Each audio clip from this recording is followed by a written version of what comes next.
እሌኒን ናሆም አዋረዳት። ጽናትም ሶሲን የተፈጠረውን ነገር ማውራት እንደምትችል እየጠየቀቻት ነበረ።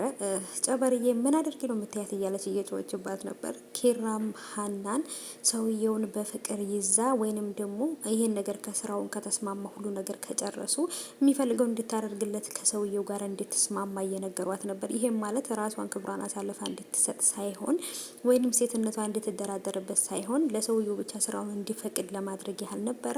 ብቻ ግን ይሄ ነገር በጭራሽ የሚሆን ነገር አይደለም። ምክንያቱም ከተስማሙ በኋላ ሰውየው ይሄን ነገር ሀና ላይ ካላገኘ ጭራሽ ሌላ ችግር ውስጥ ነው የሚከታቸው። ሰላም ውድ የተከበራችሁ የቻናሌ ተከታታዮች እንዴት ናችሁ? ከኔ ጋር ሁሉ ሰላም ነው። ሰላማችሁ ይብዛልኝ ባላችሁበት ውድ ቤተሰቦቼ። ለዚህ ቻናል አዲስ ከሆናችሁ ሰብስክራይብ አድርጋችሁ ቤተሰቡን ነባሮች ዌልካም እንኳን በሰላም መጣችሁ ብያለሁ ውዶቼ። ተወዳጁ የጽናት ድራማ ተለቋል። ሀባይቦቼ እንግዲህ ሁሉም ነገር እንደነበር ነው። ያው እንግዲህ እሌኒ አሁንም ጭራሽ እንደውም ንዴቷን ሁሉም ነገሯን መቆጣጠር አቅቷት ማለት ነው።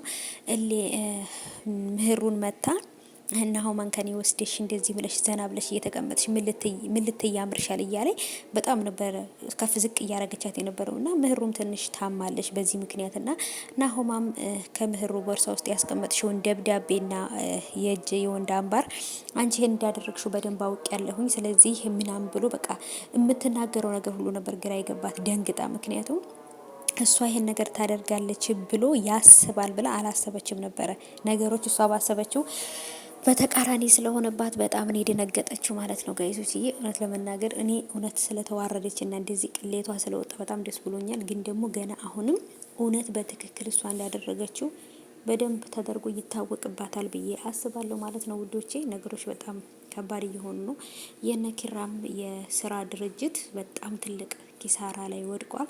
ይህም ነገር የሆነው እንግዲህ ያው በፊት ላይ ሁሉም በራሱ ህይወት ተወጥሮ ስራውን ወይም ድርጅቱን ረስተውት ነበር እና በዚህ ምክንያት ነበር እንግዲህ ኪራ የአባቱን ድርጅት በደንብ ሊጠብቀውና ሊንከባከበው ይገባል። ምክንያቱም የአባቱ ማስታወሻ ስለሆነ አሁንም ቢሆን ኪራ ሶሲና ጨበርዬ ሰኒ በቀይ ማን ነው ሶሲ እያወሩት ያሉት ነገር በጭራሽ እየገባው አይደለም ለሱ ማለት ነው። ምክንያቱም እየገባው ያልሆነው ነገር ይሄን ነገር ጽናት እንዳደረገችው እየተናገሩ ነው፣ ግን በፍጹም ሊገባው አልቻለም ማለት ነው የሚናገሩት ነገር እና ሶሲ ባለፈው ዕለት አውርታ ነበረ፣ ግን ኪራ ካስደነገጣትና ይህንን ነገር እንደማይሰማት ስላወቀች መረጃ ለመያዝ ስለፈለገች በስልኳ ሪከርድ እያደረገቻት መረጃ መያዝ ፈልጋ ነው ሶሲ አሁንም ልክ እንደታመመ ሰው የሆነችው ማለት ነው።